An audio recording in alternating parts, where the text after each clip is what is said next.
Hello there, Atheist Jr. here, your friend and humble narrator. And first off, I want to apologize for the messed up audio in not my last video, but the one before it. I know the audio was real blown out. OBS was giving me a lot of problems with the settings, but I uninstalled it and I've reinstalled it, and it seems to be fixed for now. So hopefully you guys won't have to put up with that for this video. So today I'm going to be doing the third installment in my series of responding to Kent Hovind's Whack an Atheist series about Aron Ra. So it's me reacting to Kent Hovind's video, which is Kent Hovind reacting to Aron Ra's video, which is Aron Ra reacting to Kent Hovind's 2005 seminar called Lies in the Textbooks. So I don't know what level of inception, Hovindception that is, but you'll have to figure that out on your own time. So without further ado, let's get started, because I didn't want to react to this video originally, honestly, but I watched it and I figured out that I honestly have a lot to say. So let's do this. Well, Mr. Aron Ra, who calls himself the sun god, he literally has never called himself the sun god. He complains about me saying I've got a doctorate degree because I have 3 earned degrees and 1 voluntary.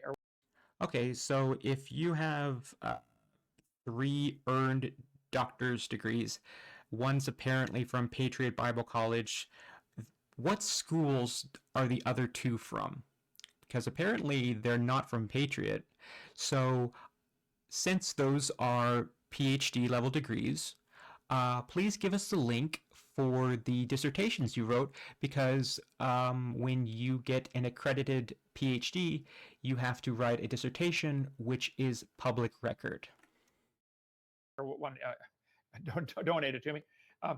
He said, "Oh, Hovind's not a doctor." Okay, you call yourself God. Certainly, if you can call yourself God, I can call myself Dr. Hovind. I think that'd be fair. Okay. Have you never met anybody named Muhammad or Jesus? They aren't calling themselves God, okay? And an atheist is not going to call himself a god, because atheists don't believe in God. So an atheist calling himself a god would almost be like them insulting themselves, because they don't put any weight or any meaning behind the term God. We don't care about your sky daddy, bro. Like, so your logic is all messed up. Tonight, I'm going to play a little bit of Mr. Aron Nelson's one he did just a couple days ago about I took some notes. me. He's been going through my lies in the textbooks, video number 4, one by one, claiming he's debunking them. What he's doing, he is reading directly from a script for nearly all of his videos. I'll show you.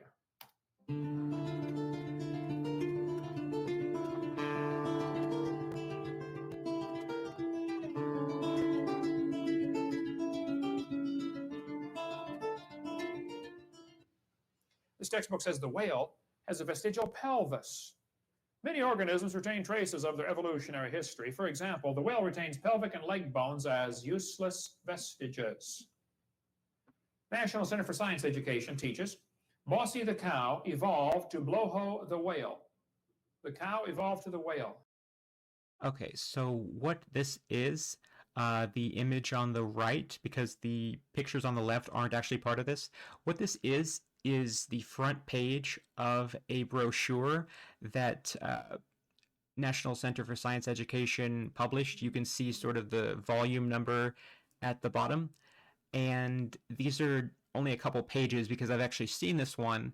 And so what this is, on the front, it's asking, is this how whales evolved? Saying, did a whale, a modern whale, evolve from a modern cow? And when you open to the next page, it says, no, this isn't how whales evolved. And what it says there is it talks about how modern whales are actually genetically more closely related to the modern hippo than they are to the modern cow.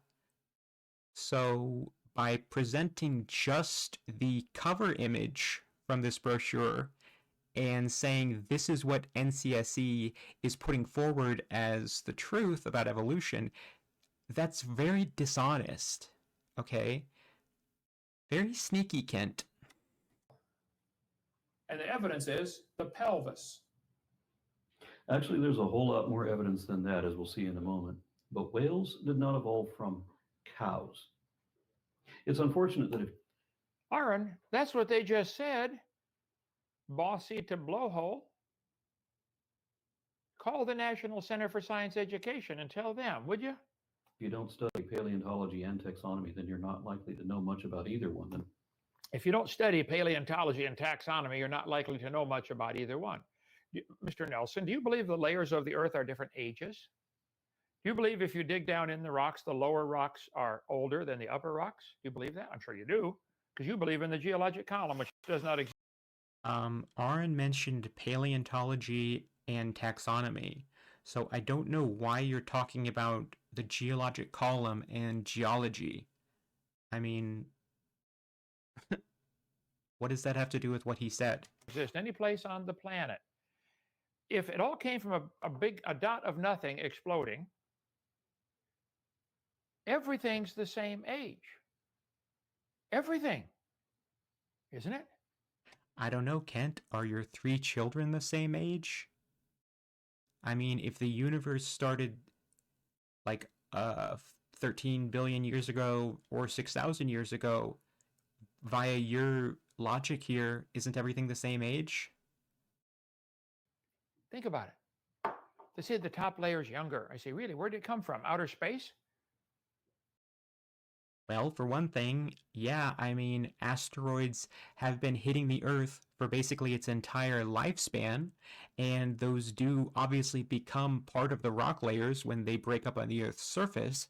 But I'll give a quick example. At the bottom of the seafloor, you can have little crustaceans that have shells made out of calcium carbonate. And when these animals die in massive numbers, like talking by the hundreds of thousands or millions, the shells will settle down into a massive layer and then, due to tectonic activity, get compressed, and the chemical structure will eventually lead to a layer of hard limestone. So the geologic layer that was already under that limestone layer that forms is obviously younger than it.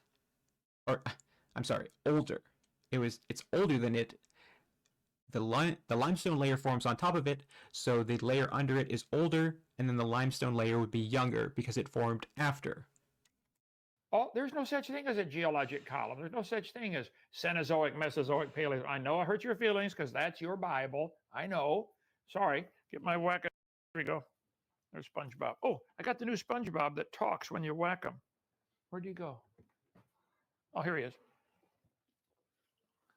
We got to get Aron's name on this one. Hang on one second here, folks. Commercial break here. This is 1080p, folks.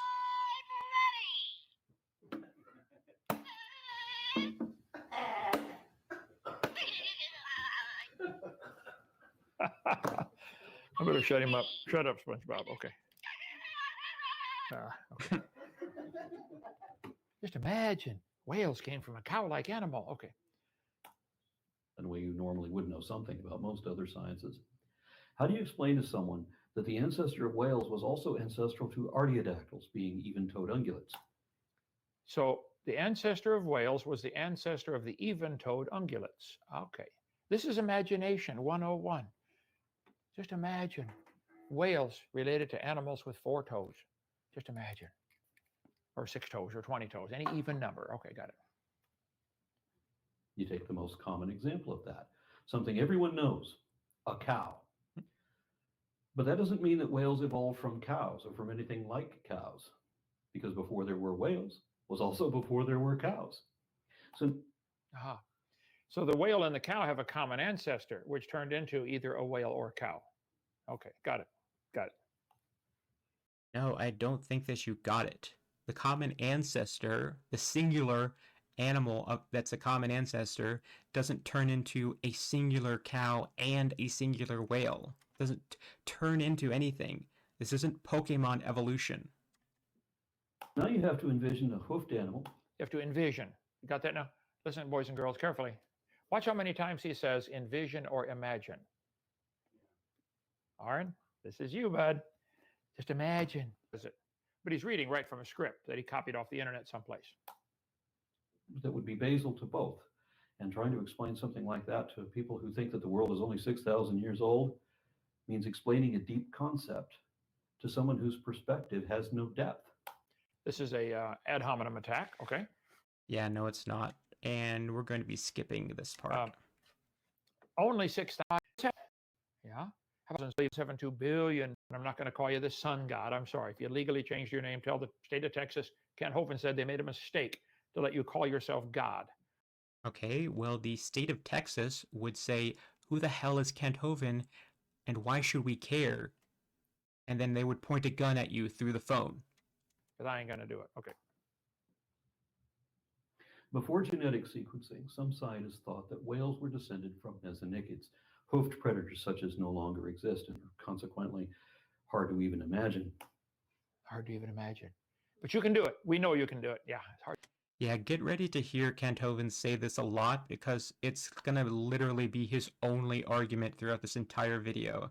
And it's going to get very monotonous very quickly. Hard to imagine. Yeah. You and SpongeBob, brothers. From a sufficient distance, some of them might have looked superficially like wolves. They might have, imagine, somebody ought to keep count on you sometime, okay? So they tried to. But at the same time, if Aron said that we know that these animals look just like wolves, you would say, oh, well, how do you know that? You don't know that, Mr. Nelson. So you're going to complain no matter what he says, Kent. If he says that he knows with full knowledge exactly what an animal in the past looked like, you're going to say that, oh, you can't know that. But if he says, oh, well, this is likely what this animal looked like, you're going to say, oh, SpongeBob imagination. Aron. To explain that whales evolved from a wolf-like animal, and then the laity imagined that whales evolved from wolves. Darwin himself thought that whales evolved from something closer to a bear because he didn't know about mesonychids and genetics hadn't been discovered yet. Mr. Nelson, do you understand how big a wolf or a bear is compared to a whale? Okay, you literally just did exactly what Aron said that you would do. How many have ever seen the backbone of a cow, a dog, or a wolf gets hit on the highway and buzzards pick it clean and you got the skeleton laying there? You know, the vertebrae are about this big around and got the little things on them. This right here is a whale vertebra, Mr. Nelson. This is a real whale vertebra, okay? This, I'm gonna go slow and use small words for you. This is bigger than the dog vertebra, much bigger. This is only one of them. They had a whole bunch of them in a line. Yeah, okay. I'm trying to imagine all of the brains. Try. Wow, you and your friend in the room are kind of assholes. To imagine, yeah, something like a dog or wolf or whatever. And now we know that whales are genetically more closely related to hippos than to anything else. You know they're genetically related to hippos. You don't know any such thing. This is what I just said a second ago, except that we can know that modern whales are genetically related to hippos because we can do DNA sequencing exactly like you would do if you submitted a saliva sample to 23andMe and they were able to tell you based on DNA sequencing how closely related you are to, say, your cousin or your aunt.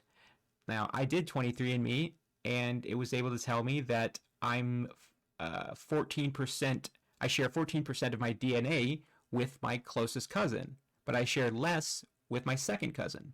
Obviously, that's logical. But it's the same concept with two hippos or a hippo and a whale. Every life form on Earth has DNA. I know you're reading a script here, but the person who wrote the script is wrong. We know that there are similarities in the DNA code of lots of different animals because they have the same designer. Here, but the person who wrote the script is wrong. We know that there are similarities in the DNA code of lots of different animals because they have the same designer. I've written.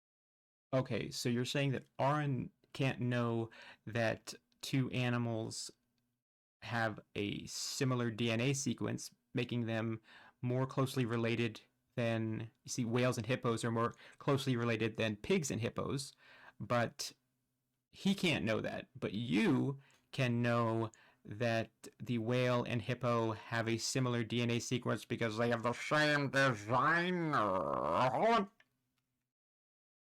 Written 67 books. I bet you could go through my books and find similar sentences that similar sentence structure.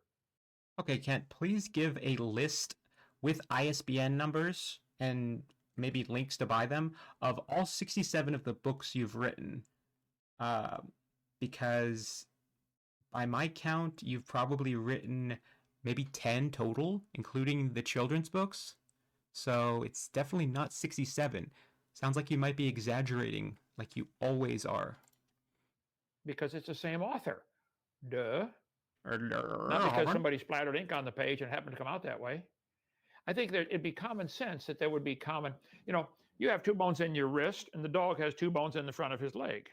There might be a similar code in the DNA designed to make 2 bones, radius and ulna, in each animal. It's a similar code sequence. I bet a lot of factories, when they got a system of events they got to go through to make an ink pen. Okay, you got to heat the plastic up to a certain temperature, you got to shove it into a mold, and it comes out like that. I bet the sequence of events to make the plastic parts of a pen are very similar for Chevy to make the plastic bumper on their car. Got to heat it to a certain temperature, a certain number of chemicals in there, got to press it in, cool it at a certain rate to get a certain hardness and surface temperature and surface tension. Does that prove the pen and the car bumper are related? You have to get the surface tension of the bumper just right. No, the bumper and pen are inanimate objects, so they can't reproduce, making your question an irrelevant non sequitur. Because they got a similar sequence they got to go through to produce them? See, you guys look at this DNA code and find the similarities and then come to the wrong conclusion.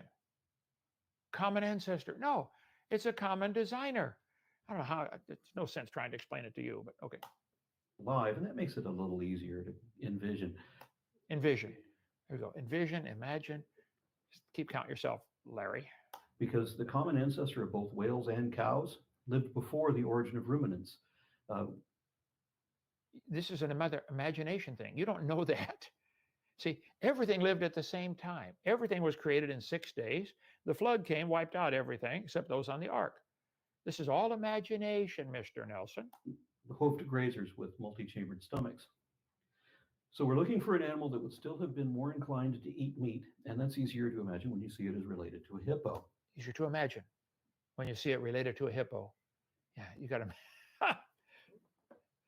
Give me your address, Mr. Nelson. I'm going to send you one of these, okay?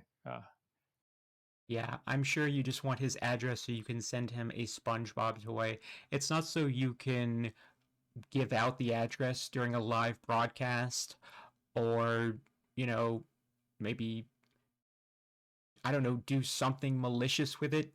I mean, seriously, why do you want Aron's address? Do you think that he would give it to you, Kent? Oh, give me your address. Give me your bank account number, Aron. And just give me your wife. Gosh, I'm -1. I need a new wife. SpongeBob, with your name on it. That SpongeBob, it looks creepy. He looks like he's seen some shit. Either that or he's done a lot of cocaine. But it's not a hippo. The common ancestor of whales and hippos was smaller. Oh my god, that poor zebra. Smaller than either one, and it didn't look like a mix of them either. Do you know that? They just make these statements. And his crazy followers swallow it. Well, Kent, you make crazy statements that the end times are going to start this year and that the COVID vaccinations have something to do with the mark of the beast and that there are micro machines in the vaccines that'll cause you to have a heart attack or blood clot 3 years later, and your followers swallow this stuff. So, projection. Thy name is Hovind. They think, wow, he's so smart. He knows all these big words. He's reading a script, guys, okay? Although one of the principles of evolution is that the further back in time you look, you don't look back in time. You look down in a hole in the ground. People say you go to the Grand Canyon, you look back in time. You're not looking back in time. You're looking down in a hole. All the layers are the same age. It's a figure of speech, Kent. Oh, excuse me. Hovind, sorry. Excuse me.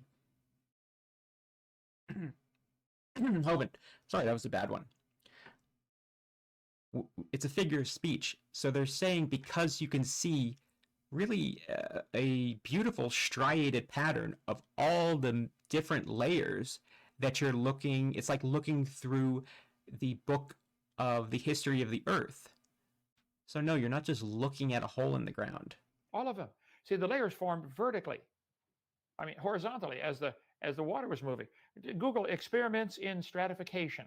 The French guy did that amazing video. A little boring speaker, but man, it's good material. Try experiments in stratification. Does the guy read from a script? See what you think. See what you think on that. Oh, hang on. See if Joe's going to call in here. Did I miss it? Joe Taylor. Oh no, he can't call. Okay. Uh-oh, did Joe Taylor ghost you, Kent? Do you want to talk about it? Let's get Mr. Nelson to keep imagining. You have to imagine now. The nose got longer. You have to imagine Kent Hovind with a wife. The more similar related animals begin to appear. For example, if you look at the skull of a pygmy hippo, if you stretch that out, elongate it a bit, you basically got the skull of like a pachycetus. Wow. If you stretch out a baby pygmy hippo, you get a pachycetus. You're imagining that this happened. Well, no, it's not imagining because there's literally an image of it on your screen. And you're using your imagination as evidence to back up your dumb religion. Oops. I don't know how anybody else can't see that. How do you get so many people follow you that don't see it? You have to imagine it's related. The most important difference between these two is the tail. If we see these as cousins of the same ancestor, that great-grandparent had a long tail. You have to see them as cousins. Is that imagination? Okay, I'll insert the word for you. If we imagine them as cousins, how about that, Larry? That it could use for swimming. A long tail it could use for swimming. How many animals have a long tail that they don't use it for swimming? Does the dog use his tail for swimming? Does the lion? He's got a long tail. Does he use it for swimming? Okay. Whereas the ancestors of hippos and pigs stayed on land a while longer, like the other arty. Of course, this is computer generated. This is not an actual photograph of anything. It's all imagination. Pterodactyls did, wherein a long tail would slow them down when they need to run. Oh, so they had a long tail to swim, but a long tail would slow them down when they run. Tell that to the cheetah, Mr. Nelson. Okay, Aron is talking about two specific animals here. So if he's talking about an animal where it had a long tail that made it run not as fast, you're just saying, well, what about this animal that has a long tail and can run fast? It's just you being a contrarian. So you're just playing Aron's video and waiting 3 seconds until you hear something where you can just immediately disagree with it as fast as you can. You're not even listening to what he's saying because your goal here is not to engage with the actual content. You're just trying to make Aron look stupid, but it's not working. They run pretty good, don't they? Do they have a long tail? Yeah. Well, what about the three-toed sloth? That has a tail and it's not very fast, is it? Hovind! Does the kangaroo go pretty fast? Does he have a long tail? Does he use it for swimming? And the tail served them better once it was reduced to a fly swatter. The tail served them better once it was reduced to a fly. Again, this is imagination. I marvel at, God gave them up. He gave them up to their own imagination.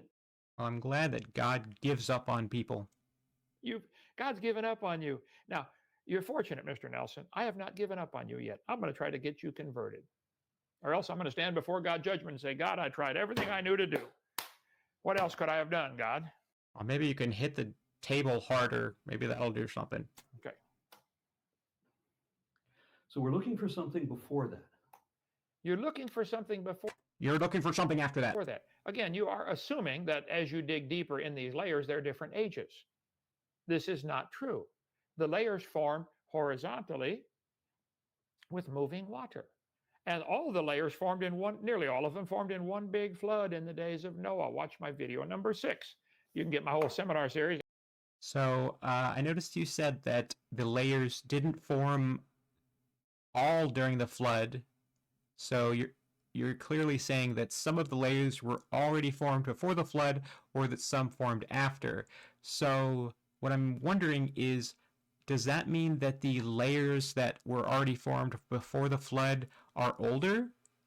And I see why you have to say that these layers formed horizontally, although you slipped earlier and said vertically, because I think even you know, Kent, that if you have layers stacking vertically on top of each other, it's just logical that the layers under the newly stacked layers are going to be older. So you have to say that they're horizontal. You know, it's very creative. 18 hours for $50. Just watch it, Mr. Nelson, and maybe you might learn something, okay? Oh, what happened here? Something like Indohyus, a hoofed animal that still had a long tail and that could eat meat, especially A hoofed animal with a long tail that ate meat. Okay. Just pausing it for literally no reason. Fish. Especially fish. So how do you explain to the average Fish. Yeah. Fish. This fucking guy. Fish. What an idiot. person on the street who doesn't know anything about fossil fauna and who thinks that all of the animals we have today had already existed since the beginning? Which is true. All the animals existed since the beginning. Okay, well, if that's true, then why is it impossible to find a fossil of a mammal in the Precambrian layers? So how do you explain to somebody who believes the Bible and believes truth that your dumb religion is true? How are you going to convince them of that? Okay, let's see what he says here. That the ancestor of whales was a hoofed, long-tailed pygmy hippo that lived in the water, swam like a beaver, and fed as an ambush predator like a mammalian version of a crocodile. How are you going to explain that to me, Larry? Go ahead. He's already tried to explain it to you before, but it's impossible because you intentionally refuse to understand what Aron is trying to teach you. It's almost like you're being willingly ignorant or dumb on purpose. Oh. Keep talking. Whales have a pelvis. Give me your life savings, Kent. Vestigial pelvis and leg bone that serve no purpose. They have hind limb bones that have no function. Just imagine whales walking around. It's true. This is straight from the textbooks there, right here. Here's the bones they're That's not a textbook. That's a children's picture book about whales. talking about right there. Just imagine the whale walking around. This is one of the bones, Larry. Okay. I have tried and tried to imagine, and I just can't do it. If all you know are the animals we have now, and you know nothing of the generations that came before them, That is correct. And you don't know either. You find fossils in the dirt. All you know either. You find fossils in the dirt. All you know is it died. You can't prove those bones had any kids. None. You certainly can't prove they had different kids. Do any animals today produce babies that are different than themselves? I mean, new kind? No. This bone is part of the whale's reproductive system. It has a blood supply, a nerve supply. It's carefully designed. I'll show you what for in a minute, Mr. Nelson. then it would be hard to imagine Okay, we're going to keep a tally of all of the times in this video that he mentions whale dicks. a modern whale walking on vestigial leg bones that have now withdrawn deep into its body. Yeah. How many of you would have a hard time imagining a whale walking on leg bones that are now withdrawn? Yeah, obviously, because the whale with its shrunken hip and pelvis bones doesn't even have legs, so obviously could not walk around.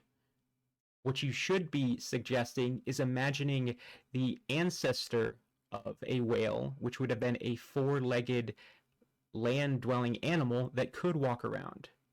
But your example here is intentionally misleading and or dishonest, as is par for the course for you. I have a hard time imagining that, Mr. Nelson. And see, the tail reduced to a fly swatter.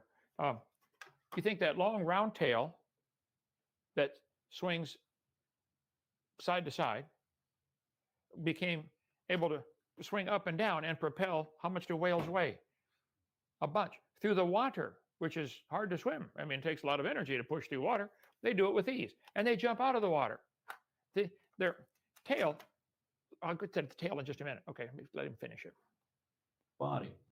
But what about the older whales from No such thing as an older whale.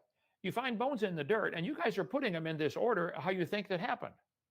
You don't know that they're related to anything. This is the problem. This is your imagination that these layers of the earth are different ages, and the deeper you dig, the older you go. This is pure SpongeBob imagination, Mr. Nelson. I don't know how you guys can't see it. I think it's because you don't want to see the obvious. There's a designer. Go ahead. 40 million years or so ago, No. whose hind legs were still long enough that they showed outside. Their hind legs were still long enough that they showed outside. Wild imagination. Let's go on here. As a second pair of flippers.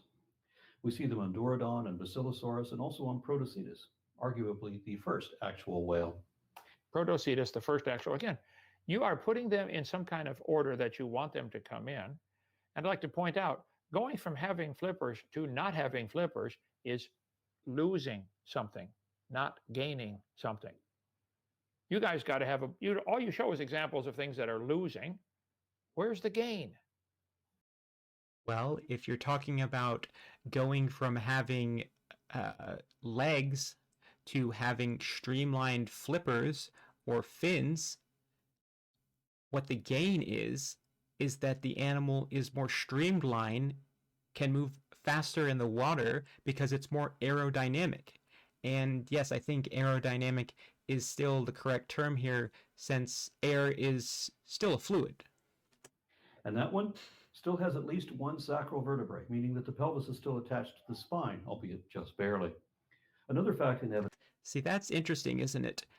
The ancestor of the modern whale has a spine where the pelvis bones are still attached, but our modern whales have pelvis bones that aren't attached. Interesting. Evidence that there is a relation here comes from embryology, where we see buds develop in the fetus of the whale. But as the fetus develops, these buds are reabsorbed following their evolutionary pattern, because the only reason they would have leg buds in embryo is if their ancestors had back legs. The only reason they would have leg buds in embryo is if their ancestors had back legs. That's all you can imagine, huh? You better study some more anatomy. Okay, well, what's the reason then? Why would an animal that's designed to live its entire life in the water, like a dolphin, why would it have limb buds when it's an embryo? Why would some adult dolphins have atavisms where they show the signs of having vestigial remnants of legs? Why would your designer give the embryos limb buds just like an embryo of an animal that has actual legs when it's fully developed has limb buds just like that? I mean, you just sort of scoff at Aron's claim here, but you don't give a better reason because you can't explain it. Also, that dolphin embryo kind of looks like Charmander. Okay. Then there is the fact that a modern dolphin has been found bearing these as an atavism. That's the modern dolphin has these back flippers as an additive. Now watch what he says here. Where a deactivated gene. No, you're not even listening to him. It's not an additive. It's an atavism. Okay, so since you obviously don't know anything about evolution, then I guess I'll explain to you what the definition of atavism is.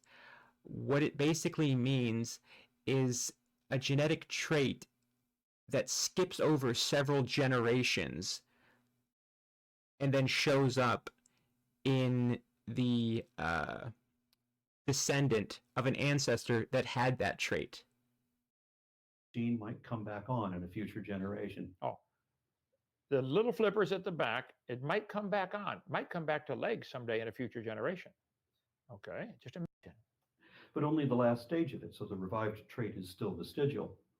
And these hind flippers were not retained because they're superfluous, unnecessary. They don't serve any purpose. Okay, the specific definition is a genetic trait that reoccurs after skipping several generations. They're only there because genetics tend to match the hind limbs with the front limbs. They don't contribute either to propulsion or steering. I don't think you know that, okay? But Look at the size of them. Obviously, they can't contribute the way the full-sized fins at the front of the dolphin's body can. So why'd your designer put them there then? And why is it that only certain dolphins have these? watch what he steps right in it here in a second. Best, they might adopt a secondary function, perhaps to grasp during mating. That is correct. That's what they do. Ask the dolphin if he likes having them little flippers. Just Kent, please don't ever wink at the camera again. Just please don't do that. I talked to the dolphin. Okay. Though that would be feeble at best. And the adoption of that secondary function with the loss of the primary function. You don't know that it's a loss of any function at all. We know they've got it and it works fine. You're imagining anything other than that. Would still render these flippers vestigial. Okay, Mr. Nelson, vestigial means you're slowly losing something. You don't need more. That is the opposite of what you guys need to go from an amoeba to a whale. You need to be gaining a whole bunch of stuff. No, vestigial does not simply mean that you're losing something or that something is becoming useless. A vestigial structure can simply mean something that's gained a new or simply different function. Not losing. You keep losing stuff until you have it all. Oh, why don't you run for Congress? You did, didn't you? Help them guys borrow their way out of debt. Yeah, okay, let's keep losing until we get it all. Yeah. Aren't you still in debt to the federal government for like a lot of money, Kent? Well, by definition. And we'll come back to this Antidorodon in a moment. At the same time as Protocetus, there were 4 other important genera. And Georgocetus appears to be the closest to the Neocetids, or modern whales, although it apparently propelled itself with frog-like back legs that modern whales don't have. That Georgocetus or whatever has jacked arms. That thing is swole goals, seriously. He's reading a script. I'll show you. He admitted it. He's probably going to delete his own comment here when I show this to everybody. But it sounds like, wow, this guy's so smart. He's using all these big names. He's reading right off the screen, something that he printed out, probably practiced reading it a couple times and looked up how to pronounce some of the words. Let me get back to my slides here. Okay, I've avoided referencing this for most of the video, but Kent, you've been reading basically the same script for like 3 decades, okay? And yeah, you're going to show Aron's comment here in a second, and I'm going to show on screen 4 weeks later after you recorded this video that in fact Aron has not deleted that comment. And also, I love the anti-intellectualism of Kent saying that it's somehow a bad thing if Aron writes out a script for his video, because I guarantee you Aron didn't just copy this script from the internet, and then practices the long, complicated words that are in the script so he can pronounce them right on camera. Because, Kent, I've watched more of your videos that any human should consume, and so I've seen a lot of your Bible studies, and I routinely seen you come up on the names of biblical characters, and of course a lot of them have really long, hard to pronounce names, and then you'll just say, oh, it's George, or a guy with a long name. Because you can't be bothered to actually learn the proper pronunciation of the names of these biblical figures. I guess it shows how much you care about studying God's word.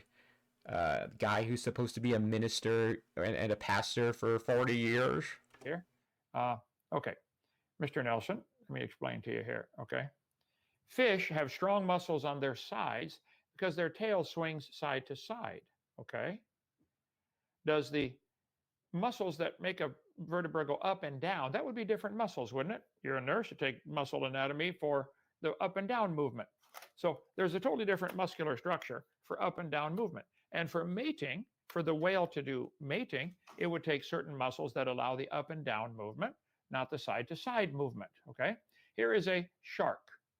They have muscles up and down the side. Their tail goes back and forth. This is a whale. I want you to notice, Larry, the shark's tail is vertical. That means up and down. And the whale's tail is horizontal. That means sideways, okay? I know you're... I know if you're trying to come off as sounding smarter than Aron, then you should probably use the actual terms for a vertical fin like dorsal reading a script and you admitted it. Here he said, you probably copied from some evolutionist source to make you sound smart, but you forgot to count how many times you say imagine in your speech. Here's what you commented on your own channel. I just noticed, too late, that there is a paragraph missing from my script. When I mentioned Remingtonocetus, I should have said, these animals could walk along the bottom of shallow seas just fine, but those spindly little legs could no longer support their weight to walk on dry land. At the same time, having sacral vertebra limits the amount of propulsion. He goes on and on. You left out a whole paragraph from your script, didn't you, Larry? I'm glad you admitted it. So it's his script. I thought you said that he copied and pasted it from the internet. I guess he somehow missed a paragraph when he just highlighted the whole thing and copied it. The whale does have these little bitty bones. They are not attached to the spine. And if they were, it wouldn't matter, because the whale they're large. Everything about them is large. The whale's penis is large, okay? Up to 15 feet.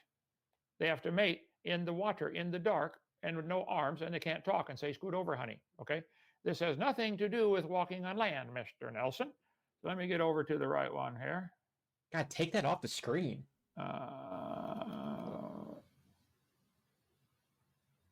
Oh, hang on. Let me go back. 1 second. I love live. That's just a perfect time for him to have to do tech support. Right here. 1580. 1528. That was it. Okay. Alt DV. 1528. Enter. Vestigial. Whales have small bones located in the muscles of their body walls that are vestigial bones of hips and hind limbs. This is my picture you were using on your from my presentation. This is from 30 years ago. They're still teaching the same thing. Nothing's changed. This is National Center for Science Education, okay? By the way, Jeannie, I'll debate you anytime, you and your whole staff. When I preached in Berkeley University out there. I don't know if you guys have seen the debate between Jeannie, Scott, and Kent, but she absolutely destroyed him. I went to the University of Berkeley. Nobody would debate me. And so they have the National Center for Science Education, California. And so the guy who took me said, hey, Brother Hovind, you want to go see their bookstore? All atheist books and stuff. I said, sure. So we're walking around their atheist bookstore. And this one guy kept walking by looking at me kind of funny. He'd go in the room, shuffle papers, come back, look at me again. He walked by a couple of times. Finally, he walked over. He said, are you Kent Hovind? I said, yes, sir. He said, oh, no, you're standing in our building. I said, that's because I can't fly. When I left, they taped a piece of paper on the floor. Kent Hovind stood here. And they would go by and go, when they walked by. If this happened after you left, how do you know that? You guys are berserk. Man, okay. The National Center for Science Education is a tax-exempt, Larry, tax-exempt. Should they be tax-exempt, Larry? Well, obviously you don't like the fact that they're a tax-exempt organization because that completely debunks your narrative about evolution being taught with tax dollars. That, oh, you have to, I don't like having to pay taxes to teach evolution in public. Membership organization working to defend the teaching of evolution against sectarian attack. That'd be like me. Nationally recognized clear enough. They're the ones that said, bossy to blowhole. Cow came to a whale. Yeah. Whales have a vestigial pelvis that has no purpose. I see. Okay. Imagine whales walking around. And you showed my slides, and thank you, Larry. You've promoted my videos a lot, and I thank you for that. Okay. There's the bones right there. Los Angeles Museum of Natural History. Is that the whale's pelvis? No. That's the special bones that attached to special muscles that allow the whales to make baby whales. Okay. This has nothing to do with walking on land. Humpback whale has them right there. Right? Pilot whale has them. National Pornographic for Kids said millions of years ago, dolphins had. I just don't like the phrase National Pornographic for Kids coming from Kent Hovind. Please don't, Kent. Legs. Oh, really? They lost them? Yeah. The whale's pelvis is located far from the vertebra, has no apparent function. Tell the whale that. Yeah, he'll get mad at you. There it is right there. The bone right there. the whale vestigial pelvis has a blood supply, nerve supply. They have a penis up to 15 feet long. They have to mate in the dark with the they can't talk, okay? Imagine whales walking around. Female whales are very different. And Mr. Nelson, I'm going to explain it to you. There are, whether you guys understand it or not, only two sexes, okay? Male and female. I know you guys think, never mind. Okay. But the genital slit for the male is in a different position than that for the female, okay? They have to mate underwater, and it takes special muscles and special apparatus to be able to do that, okay? The erotic endurance, I guess that counted. of whale hips. Oh, they finally figured out. Carl Zimmer finally figured out, boy, the whale does use those bones. Yeah. Probably not as often as he wants, but they do. Okay, here we go. Buried deep within the body of a whale, underneath the heaps of muscle and tendons, lie some little lonely bones. They are whale hips, and they are one of the stranger examples of evolution's transforming power. Perhaps kinkier is a better word. Some 54 million years ago, the ancestors of whales and dolphins were four-legged mammals. You guys got an imagination that won't quit. Their anatomy was well adapted for moving around on land, including their hips. You don't know any of this. This is imagination. See, the male and female whales have very different bones in that region because they have different muscles they have to do things with, okay? The female has to not only receive the fertilization from the male, but she's got to have the baby when it gets big enough to come out. They have very different muscles. Women's hips are usually wider than men's hips because they have the babies, Mr. Nelson, okay? Fish have strong muscles on their side, allowing them to swim side by side. Whale tails go up and down. And you're reading a script. I mentioned that already here. Right there. Just imagine. Those are not vestigial hip bones. They are anchor points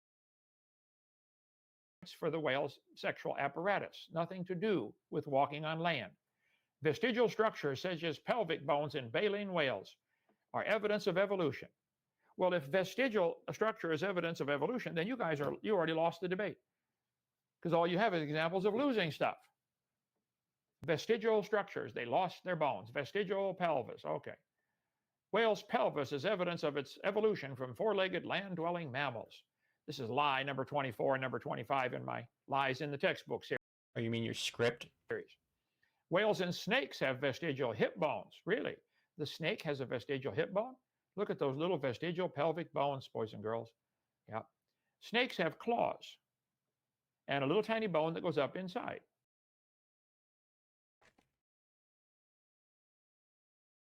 I hope you guys can see that. The body. Again, that's for mating. It's not for walking on land. I'm counting that.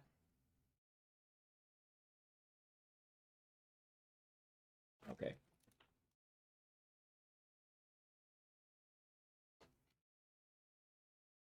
Have I been off center of the camera this whole time? I don't know how to get them to see it. The stupidity. Early whales had legs. Live science. Okay, right. Strange tale of a leg on a whale. There we go. Look at this. Published this week, Proceedings of the National Academy of Science. Scientists say the gradual shrinkage of the whale's hind limbs over 15 million years was the result of slowly accumulated genetic changes. What caused the whale? Why did the whales return to the sea? Did I miss they one? They were doing fine on land, but they had to go back to the sea. I get it. Okay. Early whales had legs. There's all kinds of articles debunking all this stuff about the whale evolution if you want to watch more on that. 76 tooth whale species altogether, whales with teeth, 76 different species. Just imagine, Mr. Nelson, they lost their legs. Of course, they had to move their nose from the front where the cow or the dog is. Here's a cow, by the way, Larry, okay? This is the whale. This is the cow. Did I confuse? Wow, Kent, you really are just a condescending douchebag. Why don't you stop trying to act like you're so much smarter than Aron and get your fucking head out of your ass? Confuse you? Okay. The cow's nose is on the front. Come feed ours sometime. We'll show it to you, okay? So it had to move from the front of their face to the back where the blowhole is on the whale. Now, you don't just move a nose to the back. You got to go through all kinds of stuff in the skull. Wouldn't that upset the eyes, the nerves to the eyes, the blood vessels? There's a lot of stuff have to change from the front of the head to the back of the head. Well, no. And Scientists don't have to imagine this. Paleontologists have such a detailed and granular fossil record of the transition between the earliest ancestors of whales and our modern whales that they can see this transition of the nasal cavity moving from the front all the way to the top where the blowhole is located. And they can actually measure this in how many millimeters per million years it moves. That's how detailed the fossil record is for this transition. I mean, you're picking one of the worst examples that you could have to try and refute evolution. You can just imagine all you want, but that's not science. Just imagine all 76 species of whales have a common ancestor, which was a rock, which came from a dot of nothing exploding. Mr. Nelson, humpback whales always have humpback babies. Always, without exception. And how do they do that? Can we get one more? We're up to 7. Guys, we have 1 minute left in the video. Can we get another whale dick in? You can imagine all you want, but that's not science. And it came from something like a hippo. And you draw a story, you draw pictures of it, but that's not Wait a science. minute. Wait, Kent, can you, I want to see Kent read, sorry. Let me make sure you guys can see this. I want to see Kent read all of the words at the top of this slide. You can imagine all you want, but that's not science. And it came from something like a hippo. And you draw a story, you draw pictures of your imaginary creature. Look at this one. The hind feet are slowly turning into flippers. Yeah. And then it's going to blend into one single flipper. How's that going to happen? Where's all the bones in there for the legs to change from 2 legs on opposite sides of the tail to 1 tail? Pure imagination. Just imagine. Humans and whales have a common ancestor. That's not science. That's nonsense. Anyway, sorry I can't finish your tape. It's been 40 minutes, and that's enough. And it's getting hot in here. We can't run the AC because of the noise. All right, any questions or comments here I need to take? No, surprisingly. No, okay. Well, that's it for the video, guys. And I will say that I will actually give Kent a fair bit of credit if I have to compliment him on something in this god-awful video. I've watched a lot of Kent reacting to Aron's videos, obviously. And generally, he barely plays any of the original video when he reacts to it. And I have to say, he really played a lot of Aron's video here. So, you know, that's something that I was always complaining about in the comments. So, you know, if I have to say something nice about Kent, credit where credit is due, he actually played a lot of Aron's video here. He didn't have any good responses to Aron's points, which were basically great, which isn't surprising. But, you know, well, that was exhausting. We made it up to 7 references to whale dicks. You guys can tell me if I missed one, but okay, like the video, subscribe to the channel if you haven't. About 51% of the people that watch my channel are not subscribed. We're up to 450 subscribers, so we're almost to 500 on the channel. My goal is to get to 1,000 subscribers by the end of 2021. Visit my Patreon page at patreon.com/atheistjunior and consider pledging as low as $1 per month if you'd like to help me not only increase the production value of my videos, but also increase the volume of videos that I'm coming out with. And get vaccinated, be excellent to each other, party on, dudes, and I'll see you guys in the next video. Peace. Hovind! Thank you so much for watching my video. If you liked it, smash that like button, subscribe to the channel, and now I'm going to do the Patreon outro. So in the 4 doctor's degrees tier, we have the legendary Patriot University PhD, or David. And the 1 doctor's degree tier, we have Dave Dalafiore, Regios, and my boy Ian Chen. And then in the accredited university tier, we have Paul Camish, Danny, Joe Blow, Martin A., and Bob Sadler. So thank you so much to the people who pledge on Patreon and support my channel. If you're interested in supporting the channel, you can go to patreon.com/atheistjr and pledge as little as $1 per month, so you can help me not only increase the production value of my videos, but also the volume of content that I'm putting out. So thank you so much, and I'll see you guys in the next video. Peace.